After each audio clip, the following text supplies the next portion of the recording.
We're here at Buddy Brew. It's December 20th. Yep. Just 5 days before Christmas. Hopefully you've done all your Christmas shopping. A lot of activity at Buddy Brew, and you're going to see a lot more.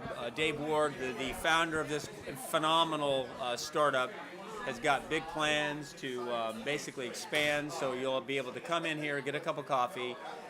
In fact, you'll be able to not only get your 2 eggs over toast, which I'm going to have the moment we're done with this, but you're also going to be able to have dinner. So they're going to start having some really cool meals. They're going to do some real kind of fun, but kind of, eclectic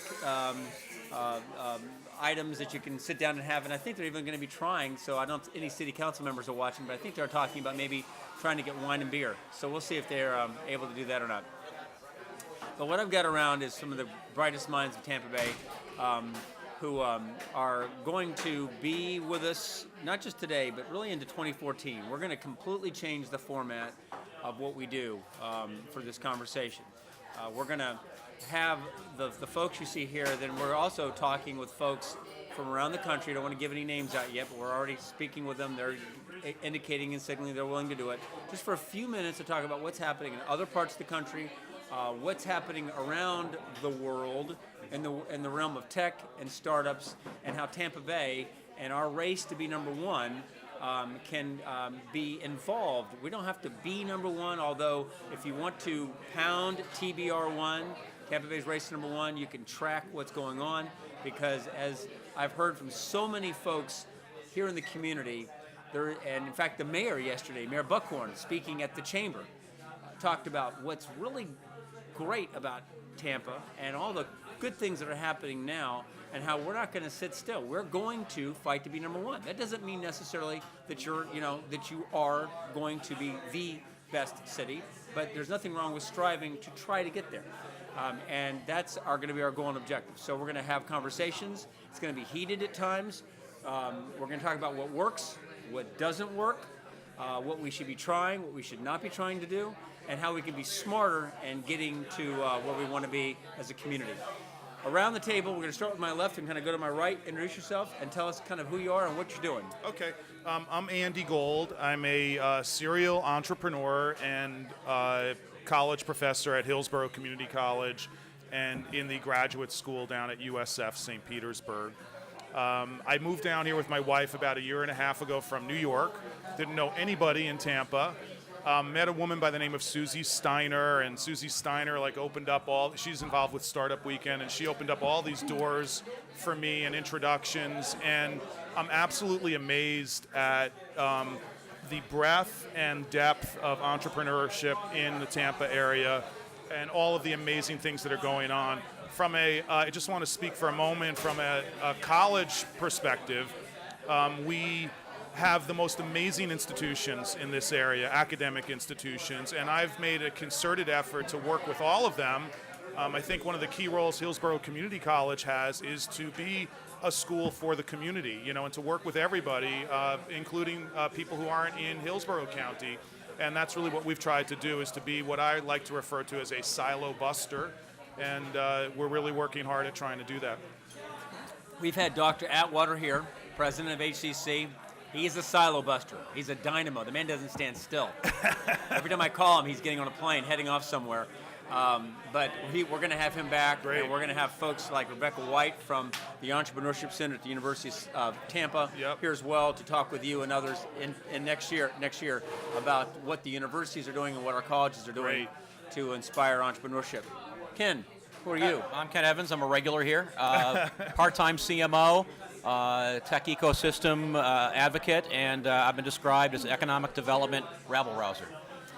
An economic development rabble-rouser. Yes. Nice. Listen, you got to get on his mailing list. First off, you got to follow at Startup Monkey because his posts are brilliant, and he will challenge you and your hypotheses about startups and tech. But he also will get you to where you want to go. And I love having Ken, and Ken will be here. Another rabble-rouser, one of the smartest people I know, another person who, when she's not here, she's someplace else, and it could be anywhere in the world, but has started companies, has funded companies, seems to always be talking to the next big thing, and knows really what works and oftentimes what doesn't work. Joy Randall. Would you introduce yourself, Joy, and Oh, you did a great job. So Thank you. I'm saying hired. So I'm a serial and parallel entrepreneur. I'm on the board of a couple of nonprofits here that focus on the tech space, but I have companies in the security space and in the digital marketing space, as well as helping startups. And I'm an angel investor. And if Ken's the rabble rouser, I'll be the instigator. So there we go. Fair enough. Well, we need instigation and rabble-rousing.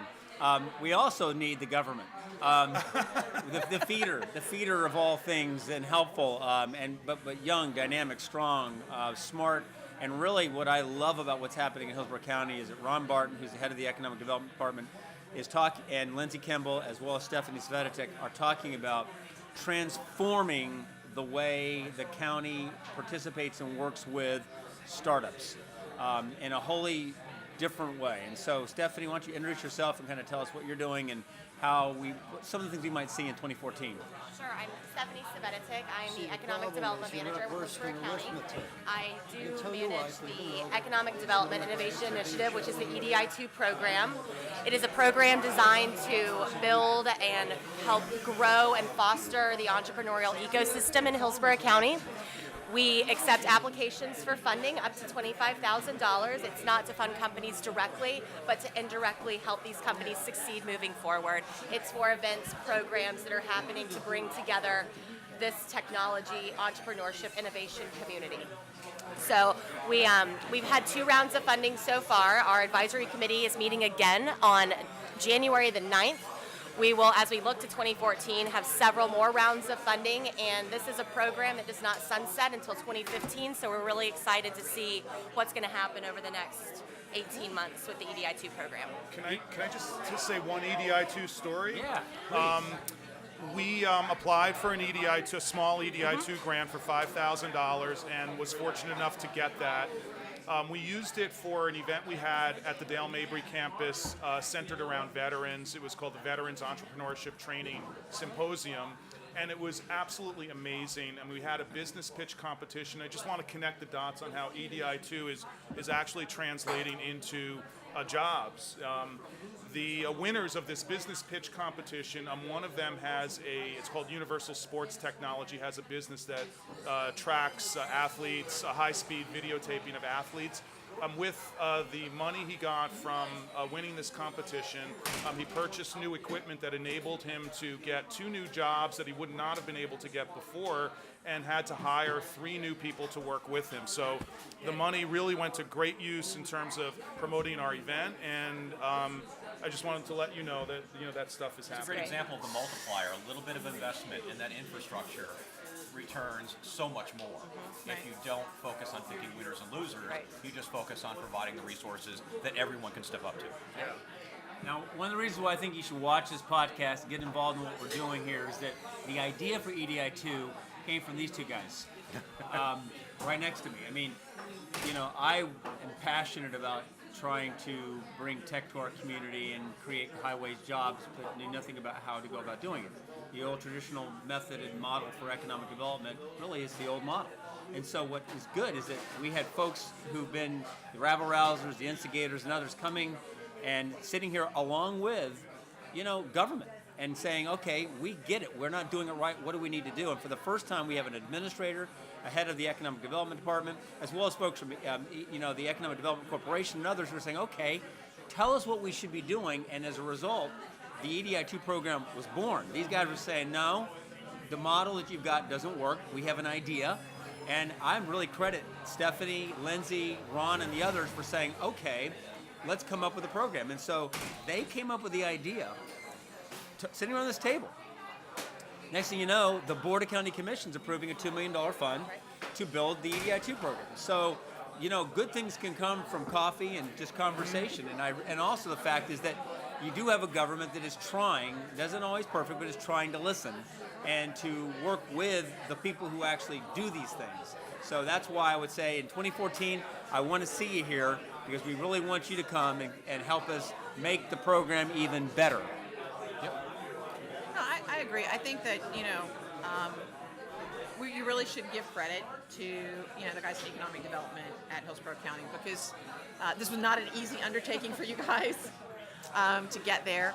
But I think if you look at the things that you've seen, like the program that Andy was talking about, if you look at events like Bar Camp and those type of things, like Startup Grind, so I can speak to some that I know, and like TBTFs, where they're actually taking the students around from the foundation to learn about those kind of things. There's a lot of great things that are going on in the community that wouldn't have necessarily either happened or wouldn't have gone as well and been as successful as they are without the help of the program.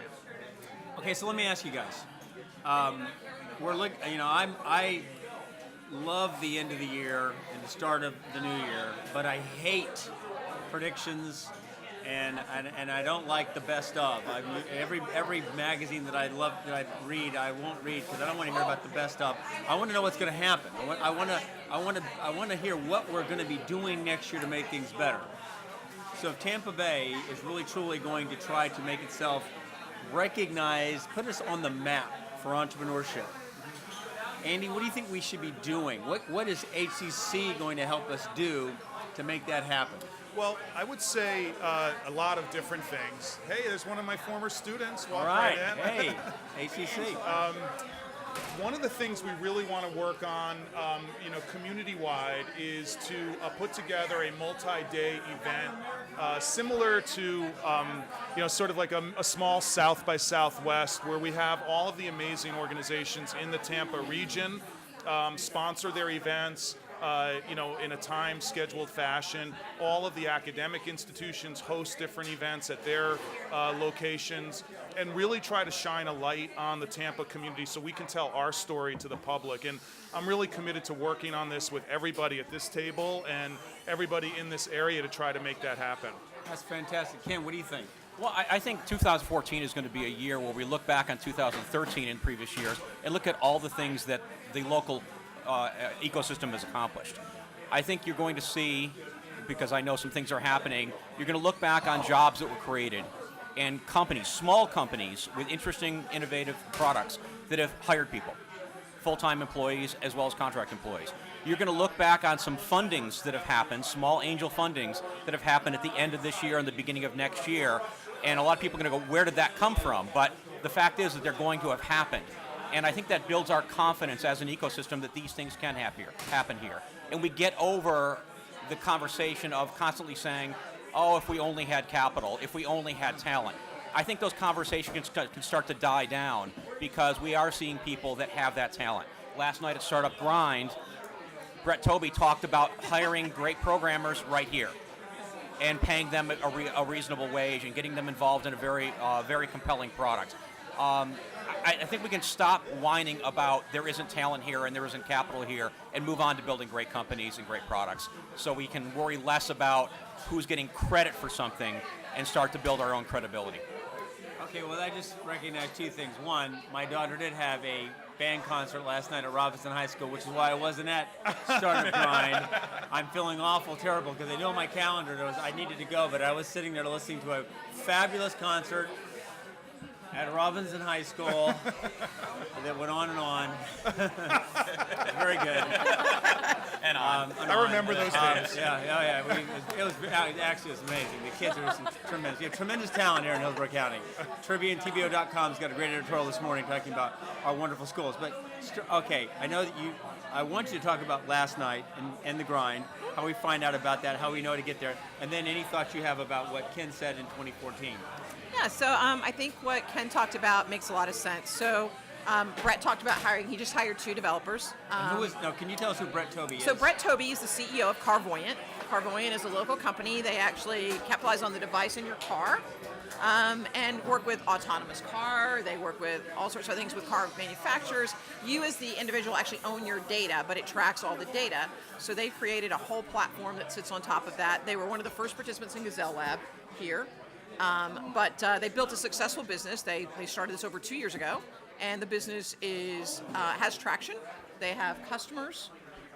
They are just about to close their next round of funding as a part of that, and have done a great job of building a real business here in Tampa. He's from here. He's actually from Tarpon Springs. Was he from Yep. Tampa Bay? Yep, absolutely. And he didn't think like I have to go to California or Texas. So Brett lived in California for a little while. He moved back here. He made the decision to stay here. We talked a lot about, and so you should go to Startup Grind Tampa Bay and take a look at the video when it's uploaded in a couple of days, about how he raised his money, what he would do differently the next time around, that he didn't do this time. But I talked to another person on the way over this morning. They just hired 2 brand new developers. I know what they're paying them. We just hired in my 2 companies 3 people in the last month, and we just finished the acquisition of a company up in DC that we bought in the security space. And actually, 3 of those jobs will be moving back here. Nice. Versus being there moving forward. Okay, now Brett Toby sounds to me like he'd be a really cool mentor. So Brett has a policy on mentoring. You can find that out on the video. You have to watch it. Is it a nice policy? So Brett's a great guy. So I would say you will get a lot of real-world advice if you look at that. And that's behind Startup Grind. That's the whole reason I agreed to do this. It does 2 things. It highlights that we actually do have tech people here in Tampa Bay who have been successful. More than once, more than twice. This is Brett's 4th company. It's not his first company. Okay? And a farmer's market was one of them, by the way. Just so. Really? Yeah. So he had a farmer's market for a while. So this is Brett's 4th company. The other 3 are in tech, right?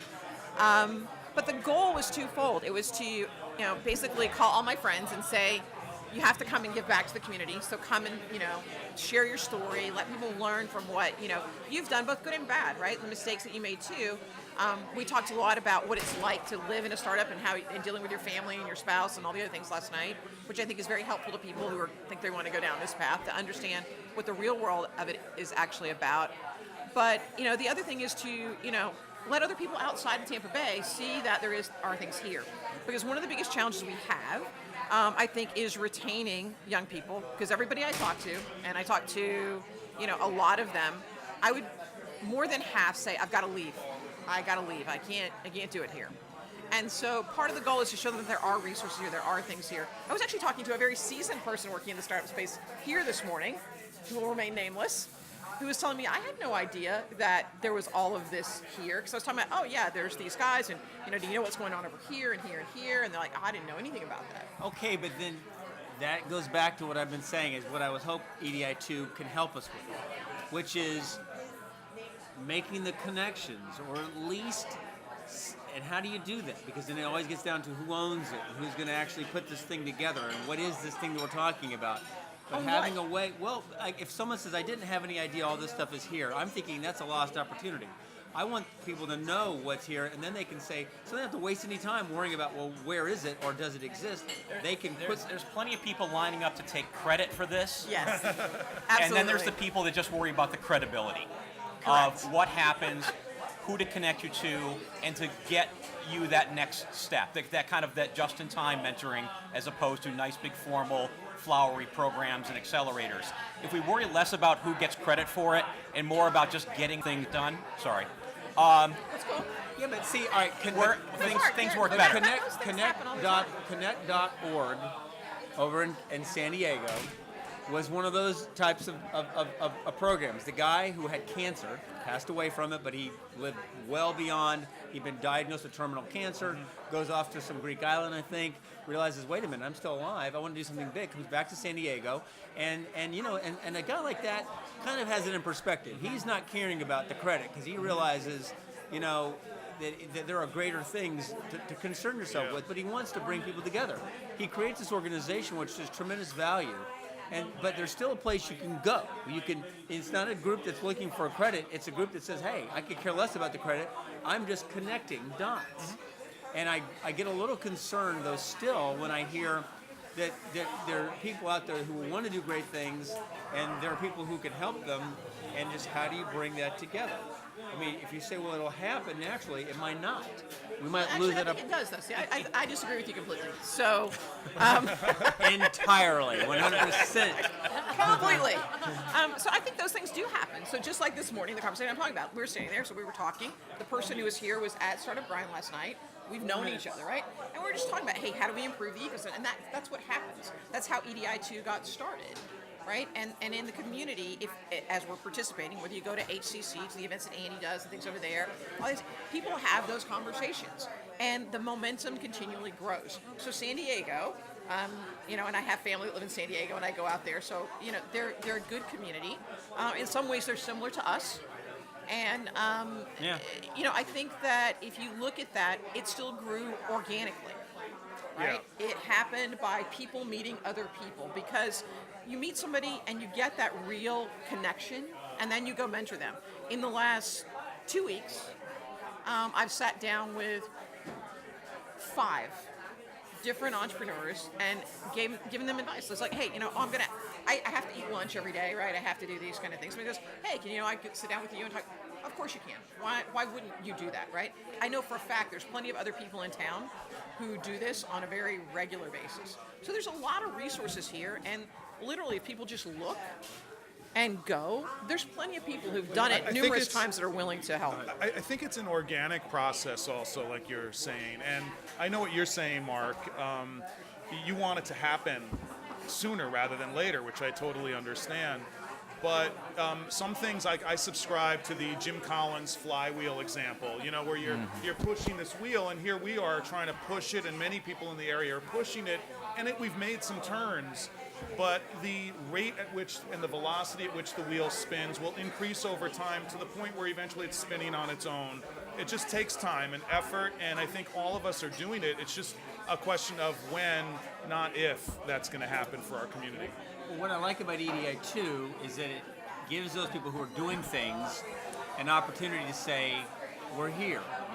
I would like to still have an opportunity, and I'm going to be asking the EDI 2 folks to list all those groups that we've been helping and supporting. So if you're just interested, we're not promoting, we're not directing you to them, but just a way for people to go and find the stuff. I mean, I know in politics, there's certain places that you can go and you're going to meet people who are running and or who are involved in politics.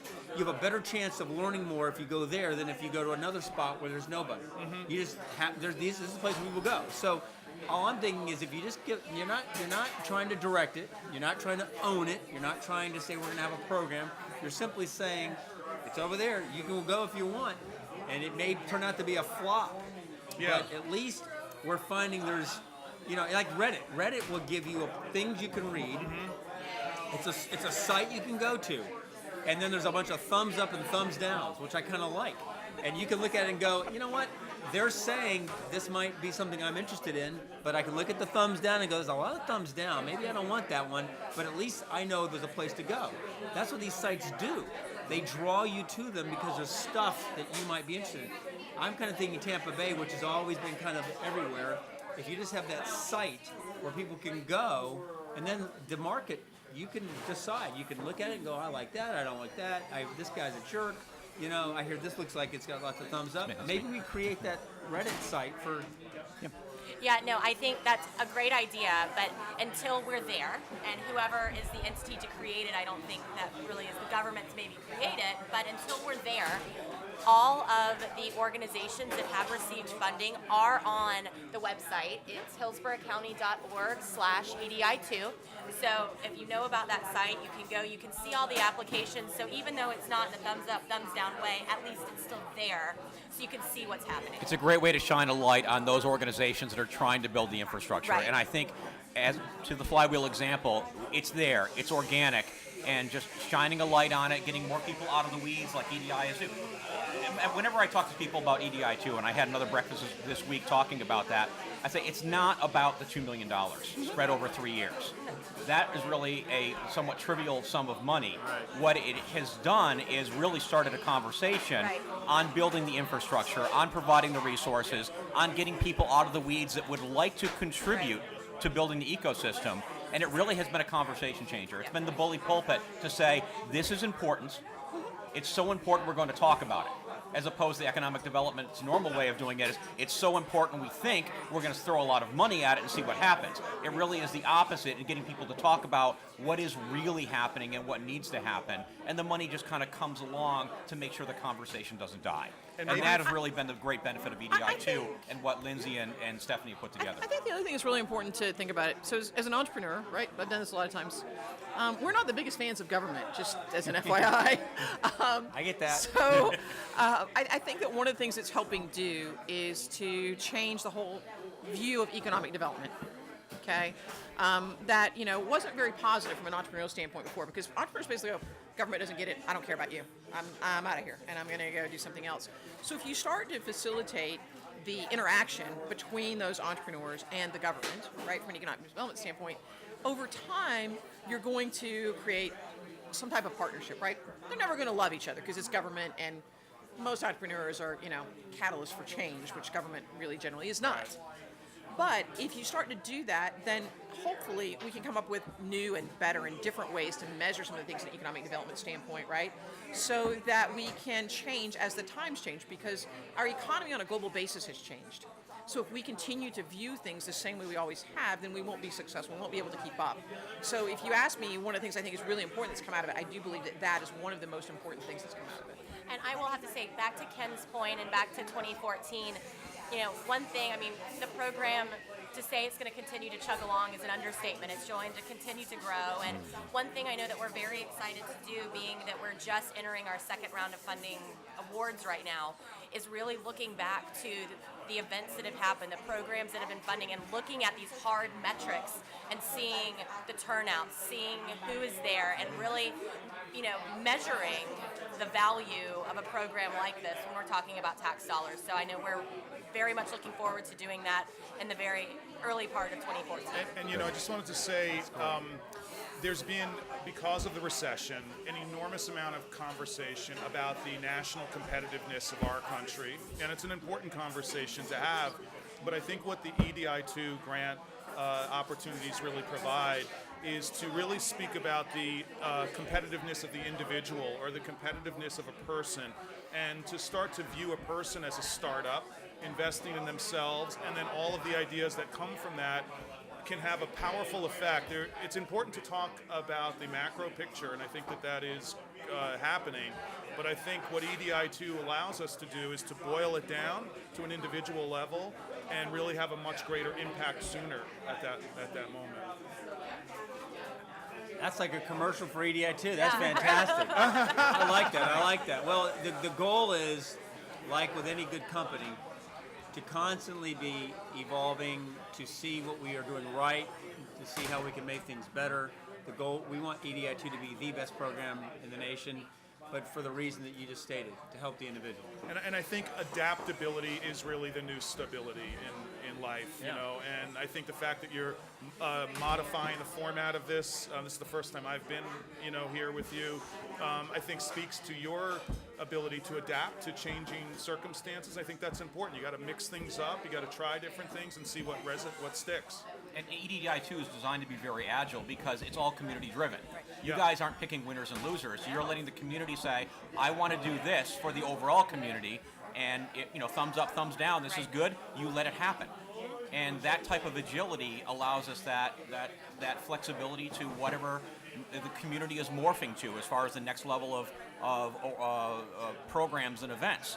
It's not picking industries, it's not picking technologies, it's not even picking individuals. It's just saying we're going to have the right conversations for those people that are willing to step up. And talking about being flexible, even when we're talking about these applications, when we're talking about being government and needing to have metrics and seeing what the outcomes are, we're letting the individual organizations pick and choose their own metrics as it speaks to the type of event they're doing. And I think that's critical. We can't sit here and say everybody's going to look the same, because in a growing ecosystem, it's not.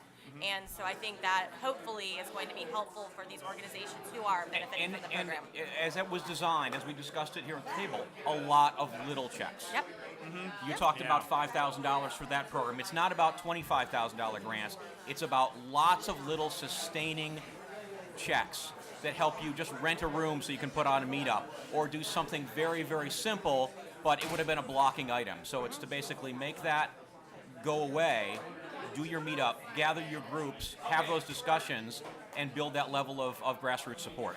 I borrowed from Stanford University this in-class exercise that I do on the first day of class. I have the students break up into teams. they get an envelope, and on the envelope it says seed funding inside, and they're not allowed to open it until they speak about an idea that they want to launch. When they open it, there's $5 in every envelope, and they have 2 hours to generate as much money as they can. And to be honest with you, the $5 is meaningless, but the fact that they spent that time thinking about those ideas is really what matters. So I think that's what we need to do more of, is just get people thinking about their great ideas. Well, this is what I love about this. This is one of those conversations where it just could have kept going and going, but the roaster just turned on, which is our sign that we must go. But we'll be back in 2014 with an even better show. I really do want you all to. I want to thank you for being here. We're going to see more of these guys. I'm working with some folks on how we can help you, when you're watching, connect with those around the table, so we can have a more live, interactive conversation. I'm also hopeful that in January, everybody who's like outside the state of Florida where you're freezing to death, you're going to watch what's happening. Because I'm like looking out, it's a blue sky. Beautiful. It is beautiful. It's going to be 80 degrees today. It's going to be 80 degrees in Tampa Bay. This is the place you want to come if you want to start your business. If you like snow, you can go on vacation there, but you can do your business here. So we're going to be aggressively courting all those folks that are from Seattle to Denver all the way down here. We want you to come to Tampa Bay, bring your business here.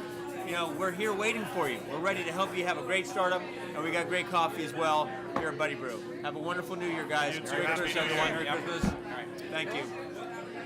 Fantastic. That was good.